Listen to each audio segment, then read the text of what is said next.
maybe if we go to our potential customers, the ones that we have in mind that we want to help, and we listen to them carefully, I think that's Exactly. a very important aspect.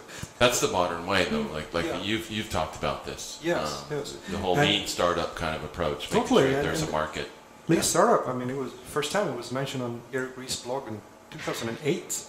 So it's quite a new thing. And I remember I started my first company, sold my first company in 95. So things have changed a lot since then.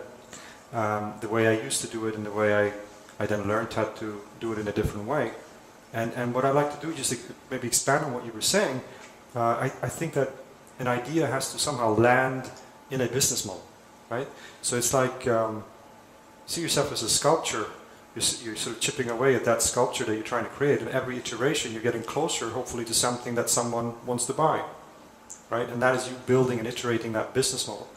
So the idea is just really a very, very small part of what you need to build over time, and that's all these iterations and basically understanding and learning about your customer in a better way than anyone else.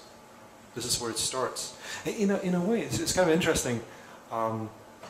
Lean Startup starts with an idea. In a way, it's this sort of the passionate entrepreneur saying, I have an idea and I'm going to do an MVP and I'm going to go out and test it, right?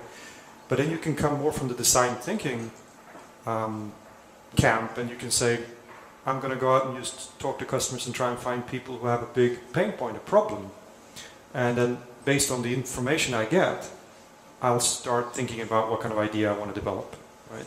So you can either come from your own internal felt itch that I have already something I want to do, I have an idea, or you're more open and you have the canvas completely white and you go out and talk to people and see what are the trends and where are there issues that I can actually apply my background and knowledge and passion to try and help solve.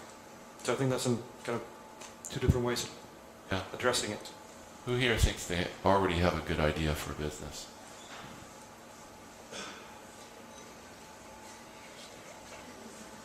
Thinks that maybe there's a better idea coming than the current one they have.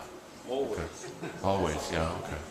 Because sometimes it can be a trap also to converge too early, because in entrepreneurship we always talk about the diamond model. I don't know if you're familiar with the diverging, convergent way of thinking. Diverging, you're brainstorming, coming up with ideas, and then you make some kind of decision, you have some kind of tool to help you prioritize, and then you converge and you try to execute and get data, and then you go back again and you diverge, right?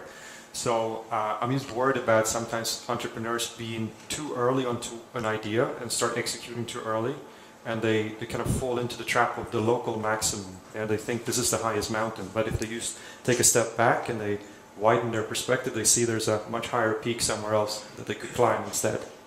So this is always the thing about being able to take a step back and then execute and back again. So diverging, converging all the time.